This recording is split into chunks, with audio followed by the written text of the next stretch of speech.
So some may call this pretty unique, others may call it just a family gathering, but here we are, the Yeagleys. We got Jerry Yeagley, we got Todd Yeagley, we got Ben Yeagley. This is pretty kind of a cool thing. Have you guys all been on camera before together?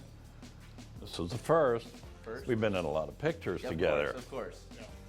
So, Jerry, we'll start with you. When you started this program back a couple decades ago now, did you have any vision that, this would happen? You've had a son play for you and then a grandson play for your son? No, of course not. Just things evolved. I was blessed to have Todd play for me. That was a big bonus during my career here. And then to watch Ben now on the team playing, that's a double bonus for me. Todd, is it pretty unique to play for your dad, and how did that kind of relationship work?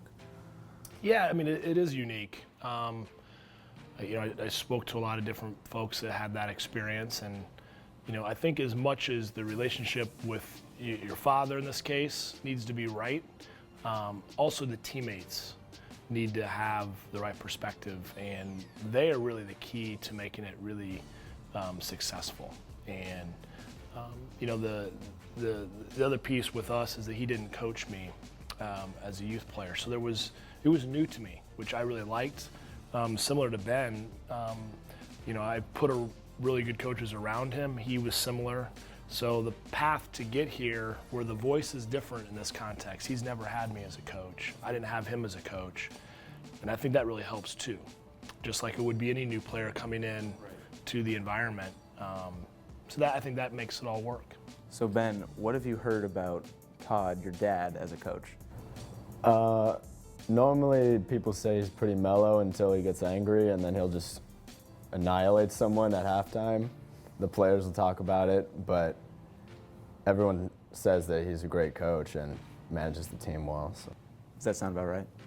I don't know if annihilate is the right word, but Frankie said you laid into him once. Oh, Frankie, one time. Yeah, I think there's some similarities. I think that you learn from your environment, and my father was very calm, collected. I always felt in control and enabled the players to feel confident. And when you need to raise the voice for whatever reason, then they respond to that. And if it's different than a coach that's constantly in their ear, I don't think that's super effective, and it's not my style. So I think ultimately you got to coach within what's comfortable to you, and it's worked, and we've been able to connect with the players that way. Even though Todd said, and it's true, that I didn't coach him as a youth and he didn't coach Ben as a youth, but we spent many hours talking soccer, and analyzing films, and I knew Todd had a keen mind for the game and a passion for it, just like Ben, in terms of following international soccer, following players, just both of them, in my opinion, never got tired of the game, never burned out, never felt they didn't want to get out there and kick the ball. That was always something that both of them had in common, and that kind of passion, that kind of eagerness to play the game is very, very important for success. That was kind of what I was going towards next. I'll start with you, Ben. How much kind of do you talk about soccer, watch soccer off the field, or maybe if it's just a family gathering, or how does that kind of go? I talk about soccer a lot, but it's pretty passive most of the time. I'll just be watching a Premier League game, or just got back from a club or high school game, and they'll be around and we'll just start talking about how it went or how players played. And I think it's fun for me to just talk about the games, but I still learn a lot because they both know what they're talking about, and it's nice to come home and get the right kind of criticism for how I played. And if they encourage me, then it means a lot because they know what good players are and how to win. So I like the friendly banter.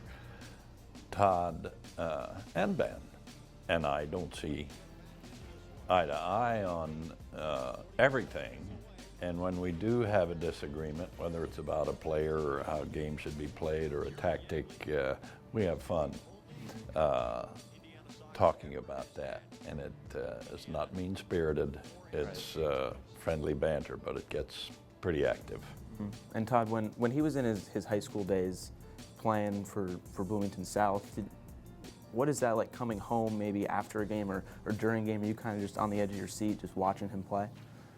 Yeah, I think you learn a lot from the environment you're in and seeing what works and what doesn't work very well. And I know as a player, I didn't want immediate feedback one way or the other sometimes. You got to pick and choose. And I think with Ben, similar. I didn't always have a comment after a game. I might simply say, hey, it was a good game and or so-and-so played well, and then wait for an opportunity later to talk a little bit more in depth. But I know that's a real delicate balance of how much you can give, your son or, talk about the game. So some of it just kind of happened more naturally. I tried to have that versus after a game, let's sit down and talk about the game. I didn't think that was super effective, even though we did have some good conversations after games. It was one that I had to be smart about when I chose those moments. As much as I wanted to maybe talk about it, I knew maybe he didn't want to.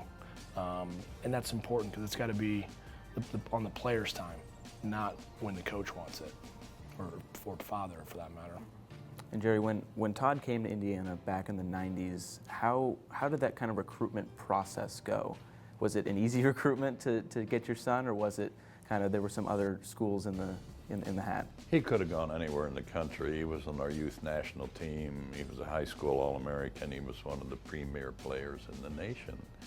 So I had a couple other coaching friends who I would have sent Todd to if he did not want to be with me and with IU, but there was never a question of, just like with Ben, is this a good fit based upon him as a soccer player? The other factors needed to come into play, and when everything just came to completion, it was, this is great. Mm-hmm. Do you look at it kind of a similar way, that it was definitely the right decision?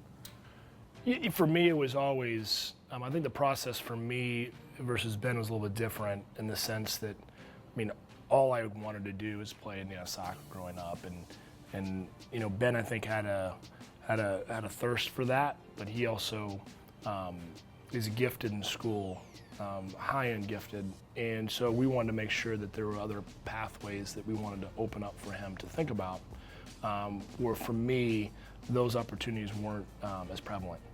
I was a good student, but I wasn't an elite student like he is. So we had to be a little bit more conscious of that, and so the process got a little bit more academically inclined, because for me it was IU was a good academic fit and an awesome soccer fit. So pretty simple for me. And Ben, what did it really come down to in the end to come to Indiana? Well, I went to a decent amount of camps for other colleges to see what they were about because I knew IU pretty well by then already, and I kind of realized that I was taking what they do for granted because, like, I went to pretty good schools and they still, it's not IU soccer, and I could tell. You can just feel the difference, and I wasn't recruited that heavily by many schools, so it was nice to have interest from IU because my club coach was the assistant coach and he would talk to me all the time about coming here, and I just felt like it was the best fit. And Todd, how do you kind of keep the recruitment process separate from being a dad at home? That's hard. I think this process with Ben was the most challenging of any recruiting, because we wanted to make sure everything fit, and we had to understand where everything was coming in and where we project Ben, just like I would with any player coming in. Because Ben, he's deemed a project player for us. It's going to take some time for him to develop and to where some of the results in the field could come. And we want to make sure we're on the same page, because ultimately you want, as a father, your son to have a great experience. And I know that our environment is fantastic for that, but he's got to want that experience. So it was whether the opportunity to play sooner than later was a priority or not. And once we kind of went through that and talked, that Ben says, I understand that it might take a while, then he was able to come to that conclusion, and we found a great program in Indiana academically that can challenge him, and that's when everything started to come together. Just how do you kind of keep, though, that work-life balance separate? Because I feel like just at the dinner table, per se, I mean, Ben could just feel like, oh man, this is kind of weighing on me, and then maybe you're talking about it, he's like, no, I don't want to talk about this right now. How did those conversations go? Ben, we'll start with you. It wasn't that frequent my sophomore, junior years, but towards the first semester of my senior year, it got a little aggressive sometimes, and I don't really enjoy the whole recruitment process that much, so we'd start to talk about it, and I just didn't want to deal with it because it's a really complicated decision, especially because my major didn't exist at IU until 2 years ago. So initially I thought I couldn't even come here because they didn't have what I wanted to learn, but once we started talking about all my options, and I've been watching practice all my life, so it got to a point where I knew I wanted to come here over anyone else, and that's when I started to open up about making my choice. You have anything to add to that? No, I think everything kind of came together later with his academic interest, and Ben really flourished in the last few years of his. He's a late bloomer, and he's still developing, which is, why we say there's, an opportunity down the line for Ben if he continues to develop.